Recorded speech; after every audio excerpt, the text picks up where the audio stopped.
स्वागत है बच्चों। एक बार फिर हम पढ़ रहे थे चैप्टर।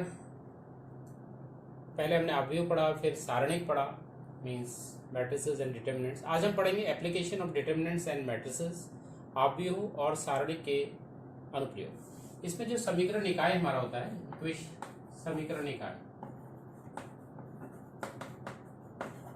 सिस्टम ऑफ इक्वेशंस हमारे जो होते हैं उसका हल, समीकरण निकाय का हल। जैसे सपोज एक समीकरण निकाय में लेके चल रहा हूं, एक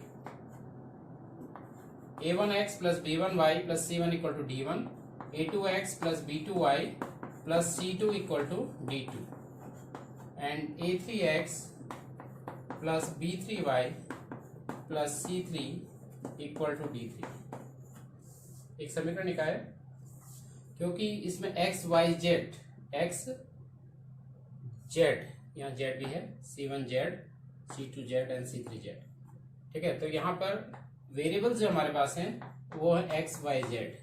तो x y z तीन वेरिएबल्स हैं, तीन इक्वेशंस हमें चाहिए होती है इनका सॉल्यूशन निकालने के लिए। इसके आपने बहुत सारे मेथड्स पढ़ी है क्लास 10 तक, लेकिन यहाँ पर हमें से अवयव और सारणिक के तरीके से इसको सॉल्व करना है। तो इसको सॉल्व करने का तरीका होता है, इसको हम मैट्रिसेस फॉर्म में रखते हैं, ax इक्वल टू b। अब a क्या है, x क्या है और b क्या है, मैं आपको समझा देता हूं। a का मतलब होता है x, y और z की कोफिशिएंट्स। एक मैट्रिक्स फॉर्म में इसको लिख देते हैं, तो ये लिखा जाता है a1 b1 c1, a2 b2 c2 and a3 b3 and c3। x हमारे होते हैं वेरिएबल्स। यहाँ पर वेरिएबल जो हमारे हैं वो है x, y and z equal to b का मतलब यहाँ पर d1 d2 d3, d1 d2 d3, ये वाला जो मैट्रिक्स है ये b कहा जाता है। तो इस फॉर्म में रखने के बाद अब देखिए ax इक्वल टू b हमारा, हमने सपोज किया था x इक्वल टू b। इसको a इनवर्स ऑपरेट अगर हम कर दें तो ये दोनों साइड अगर a इनवर्स इसको ऑपरेट करते हैं तो ये इस टाइप का आ जाता है। आपने ये भी पढ़ा है a inverse into a inverse हो चाहे a इनवर्स इंटू a हो, इसकी जो वैल्यू होती है आपने पढ़ी है, ये होती है i। तो यहां पर हम इसको i लिख लेते हैं, तो i into X equal to a inverse into b। तो i इंटू एक्स, i से अगर किसी मैट्रिक्स को मल्टीप्लाई करते हैं तो वो x आ जाता है। तो ये x की जो वैल्यू आती है x equal to I into X x equal to a inverse into b। x में पता है, x हमने किसको सपोज किया था, x y z को। a इनवर्स हम फाइंड आउट कर सकते हैं और b भी हमें पता है, b हमें पता है, ये b हमारा है और a हमारे पास ये है। इससे पहले हमें a इनवर्स निकालेंगे, फिर यहां पर इसकी वैल्यू रखने से हमें x y और z की वैल्यू निकालनी है। जब हमें कोई समीकरण निकाय, सिस्टम ऑफ इक्वेशंस दिए होते हैं तो हमें क्या चीज करनी है, सबसे पहले आपको समझने की जरूरत है। सबसे पहले आपको डिटर्मिनेंट ऑफ a निकालना है। जब आप इसको ax प्लस b के फॉर्म में लिखते हैं, ax प्लस b के फॉर्म में लिखने के बाद आपको सबसे पहले इस a, जो a आपका मैट्रिक्स है, इसका आप डिटर्मिनेंट फाइंड आउट करेंगे। यदि इसके डिटर्मिनेंट की वैल्यू 0 के इक्वल नहीं है, इज नॉट इक्वल टू 0, तब समीकरण निकाय का हल निकलता है। और ये इस हल को हम बोलते हैं, क्या हल बोलते हैं, एक हल निकलता है यूनिक सॉल्यूशन, यूनिक सॉल्यूशन, अद्वितीय हल निकल जाता है। तो इसको संगत हल की श्रेणी में आता है, ये भी कंसिस्टेंट होता है। और यदि डिटर्मिनेंट a की वैल्यू 0 आ रही है, डिटर्मिनेंट a की वैल्यू 0 आ रही है, तो हमें एक और चीज फाइंड आउट करना है, ये है adjoint a multiply by b। Adjoint a को b से मल्टीप्लाई करेंगे, यदि इसकी वैल्यू 0 आती है, तब यहाँ दो कंडीशंस हैं, एक तो determinant a equal to 0, then adjoint a into b equal to 0। यदि दोनों चीज 0 हो जाती है तो ये जो केस होता है इनफाइनाइट मैनी सॉल्यूशंस का होता है, इनफाइनाइट मैनी सॉल्यूशन, अनंत हल, अनंत हल का केस है। यहाँ पर एक से अधिक हल होते हैं, अनंत हल होते हैं। अगर ऐसा केस है, डिटर्मिनेंट a 0 है और adjoint a into b not equal to 0 है, तो यहां पर कोई हल नहीं, इस सिस्टम का कोई हल नहीं, या यह जो केस है ये नो सॉल्यूशन का केस है। तो तीन चीजें आपने पढ़ी होंगी क्लास 10th में भी इसको आपको पढ़ा था आपने, अद्वितीय हल, यूनिक सॉल्यूशन। इसके लिए यहाँ पर डिटरमिनेंट के केस में आप इसका डिटरमिनेंट निकालेंगे, determinant is not equal to 0, तो जो समीकरण निकाय है उसका हल निकलेगा और वह यूनिक सॉल्यूशन का केस होगा। यदि डिटरमिनेंट ए 0 है और एडजॉइंट ए इंटू बी भी 0 है, दोनों केस 0 है, तब इनफाइनाइटली मैनी सॉल्यूशन का केस है, अनंत हल का केस है। यदि डिटरमिनेंट ए 0 है और adjoint A into B not equal to 0 है, तो इस सिस्टम का कोई हल नहीं निकलता, यह नो सॉल्यूशन का केस है। इस चीज को ध्यान रखिए। अब यहां पर एक्सरसाइज का क्वेश्चन में लेके चल रहा हूं, exercise 4.6 question number 1, x plus 2y equal to 2 and 2x plus 3y equal to 3। एक सिस्टम ऑफ इक्वेशन दी है, दो इक्वेशंस है क्योंकि 2 वेरिएबल्स है। तो यहां पर जब इसको ax प्लस b के फॉर्म में लिखते हैं, इस फॉर्म में चेंज करते हैं, तो हमारा आ जाता है a means coefficient of x and y। तो यहां पर 1 x का कोफिशिएंट, y का 2, यहां पर x का कोफिशिएंट 2, y का कोफिशिएंट 3। x वेरिएबल्स हैं, यहां पर आपके 2 वेरिएबल्स हैं, तो x एंड y। b आपका है 2 एंड 3। तो आपको सिर्फ ये चेक करना है ये कंसिस्टेंट है या नहीं, संगत हल निकलेंगे नहीं निकलेंगे। इसके लिए सबसे पहले मैंने आपको बताया था, आप डिटरमिनेंट ऑफ ए देखेंगे। तो डिटरमिनेंट ऑफ ए 1 2, इसका डिटरमिनेंट 1 2 2 3, ये आ गया 3 minus 4 that is -1, not equal to 0। तो नॉट इक्वल टू 0 का केस है, तो इसका एक अद्वितीय हल है, तो ये इस हल को हम संगत बोलते हैं, संगत हल। संगत हल या कंसिस्टेंट सॉल्यूशन तब होंगे यदि आपके यूनिक सॉल्यूशन निकलेगा या इनफाइनाइट सॉल्यूशन निकलेगा, तो ये कंसिस्टेंट वाला केस है। और यदि कोई हल नहीं निकल रहा है, नो सॉल्यूशन का केस है, तो ये इनकंसिस्टेंट का केस है। तो यहां पर इस क्वेश्चन में आपने देखा determinant of A not equal to 0 है, तो not equal to 0 first case है, अद्वितीय हल है, तो ये संगत हल है, इस सॉल्यूशन का एक संगत हल है। Question number 4, x plus Y plus Z equal to 1, 2x plus 3y plus 2z equal to 2, ax plus ay plus 2az equal to 4। एक सिस्टम ऑफ इक्वेशंस आपको दी है, समीकरण निकाय आपको दिया है, 3 इक्वेशंस है और 3 वेरिएबल्स है, आपको पता है। तो इसको आपको खाली ये चेक करना है कि यहाँ पर जो सॉल्यूशन है ये कंसिस्टेंट है या नहीं है, हल संगत होगा या असंगत होगा। तो इसके लिए हम इसको ax प्लस b के फॉर्म में चेंज करेंगे। इस रूप में इसको लिखने पर कोफिशिएंट हम लिखते हैं, x के कोफिशिएंट, y के और z के 1 1 1, सेकंड इक्वेशन से 2 3 2 2 3 2, थर्ड से a, x का कोफिशिएंट a, x का कोफिशिएंट a और यहां पर x का कोफिशिएंट 2a, और variables x y z equal to इनकी जो वैल्यू है 1 2 4। इस रूप में आप इसको लिख लेते हैं। तो a जो आपका है, तो a का आप डिटरमिनेंट लेंगे, तो डिटरमिनेंट आएगा 1 1 1 2 3 2 a a 2a। डिटरमिनेंट की आपने प्रॉपर्टी पढ़ी है। इस थर्ड रो से आप a कॉलम a कॉमन ले लेते हैं, a बाहर आ गया, 1 1 1 2 3 2 एंड 1 1 2।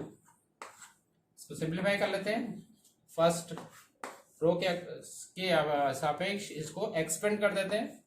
तो 1 multiply by 6 minus 2, -1 plus minus, और इसके साथ 2 2 जा 4 minus 2 plus 1 this one 2 minus 3। तो ये आपका 4, ये 2 into minus 1 is -2, 2 minus 3 -1 into plus 1 -1, 4 minus 2 2 minus 1 is 1, 1a means a, not equal to 0, a value आ गई जो कि 0 के इक्वल नहीं। अब इसलिए जो सिस्टम ऑफ इक्वेशन है उसका एक संगत हल है, हल जो होगा वो संगत होगा। यूनिक सॉल्यूशन का केस आ रहा है, संगत हल है, या आप इसको बोलते हैं कंसिस्टेंट का केस है, कंसिस्टेंट सॉल्यूशन का केस है। तो ये क्वेश्चंस हैं, इस टाइप के क्वेश्चंस आप कर सकते हैं। अब हम सॉल्यूशन वाले क्वेश्चन करेंगे। एक सिस्टम ऑफ इक्वेशंस आपको दिया है, 5x plus 2y equal to 4 and 7x plus 3y equal to 5, 2 variable से 2 इक्वेशन से सॉल्व हो जाएगा। तो इसको हम सबसे मैंने आपको बताया था x इक्वल टू b के फॉर्म में चेंज करेंगे, इस फॉर्म में इसको चेंज कर लेते हैं। तो ये आएगा 5 2 7 3 इंटू एक्स, एक्स ये वेरिएबल्स आपके हैं, एक्स वाई, और बी आपका है 4 5। ये आपका ए, ये आपका एक्स और ये आपका बी, इस चीज को ध्यान रखेंगे। तो सबसे पहले आपको डिटरमिनेंट ऑफ ए निकालते हैं। तो determinant of A 5 2 7 3 that is 15 minus 14 that is 1 not equal to 0, इसलिए हल संगत, कंसिस्टेंट केस संगत है। यूनिक सॉल्यूशन है, यूनिक सॉल्यूशन का केस है, तो इसको हम हल कर लेंगे आगे कंसिस्टेंट से। तो इसके लिए आपको निकालना पड़ता है एडजॉइंट। एडजॉइंट ऑफ ए हम निकाल सकते हैं, सीधे इसको देख लेते हैं। एडजॉइंट ऑफ ए निकालने के लिए इसका जब हम कोफैक्टर देखेंगे तो ये आ जाएगा 3, इसका कोफैक्टर 7, लेकिन यहाँ पर प्लस माइनस साइन चेंज होता है तो -7, इसका कोफैक्टर इसको तो 2 और इसका साइन भी चेंज करते हैं -2, इसका कोफैक्टर साइन चेंज नहीं होता है, प्लस माइनस प्लस, तो इसका कोफैक्टर 5, इसका आप देखेंगे ट्रांसपोज, तो 3 -2 -7 एंड 5, ये हमारा निकल गया एडजॉइंट ऑफ।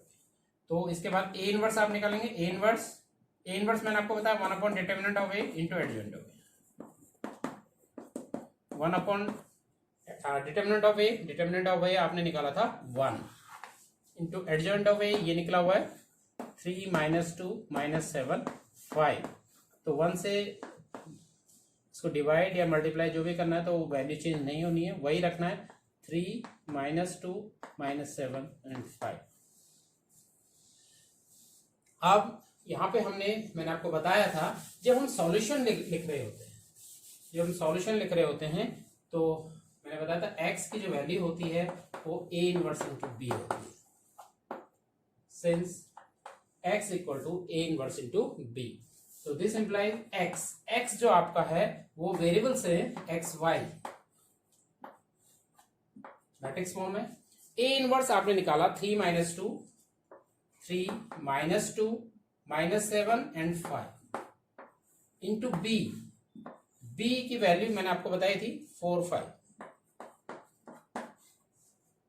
एंड 5। तो इसको आप मल्टीप्लाई कर लेंगे, मल्टीप्लाई करना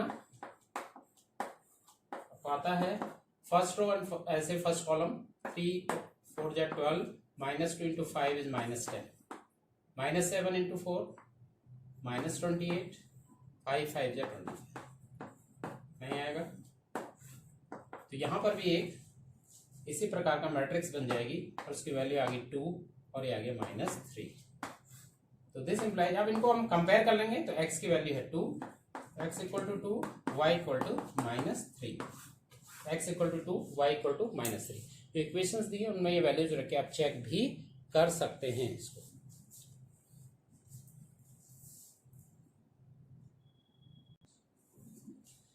question number 10, 5x plus 2y equal to 3, 3x plus 2y equal to 5। Again system of equation given है आपको, 2 वेरिएबल्स हैं, इसलिए 2 इक्वेशन से हो जाएगा। तो सबसे पहले मैंने आपको बताया ax इक्वल टू बी के फॉर्म में चेंज करिए, write in the form of ax plus b। तो firstly write the coefficient of x and y, 5 2 3 2 in the, ये first matrix. Second matrix is the variables x y, third the value 3 and 5। तो firstly क्या करते हैं, firstly find out determinant of a 5 2 3 2 10 -6 that is 4 not equal to 0। तो equation the solution is consistent, जो हल है वो संगत हल है। यूनिक सॉल्यूशन का केस है, केस ऑफ यूनिक सॉल्यूशन, अद्वितीय हल का केस है।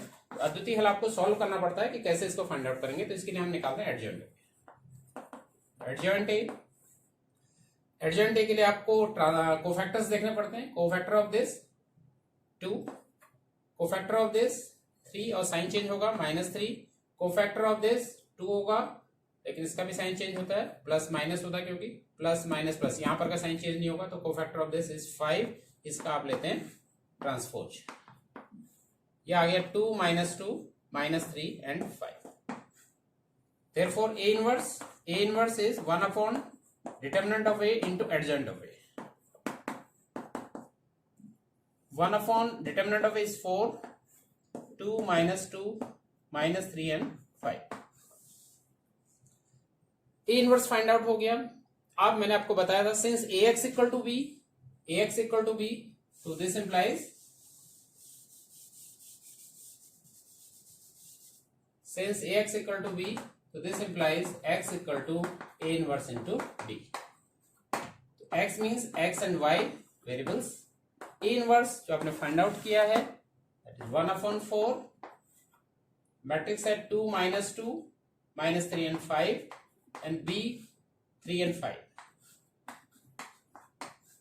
तो इनको मल्टीप्लाई करना है। दिस इंप्लाइज एक्स वाई की वैल्यू आ रही है 1/4, 2 3 जा 6 -5 2 जा 10, 5 है -10, -3 into 3 -9, 5 5 जा 25। तो ये वैल्यू आ गई 1/4 -4 एंड ये 16। तो ये 4 से डिवाइड करना है, तो -4/4 एंड 16/4। ये वैल्यू किसकी आ रही है? एक्स वाई की आ रही है।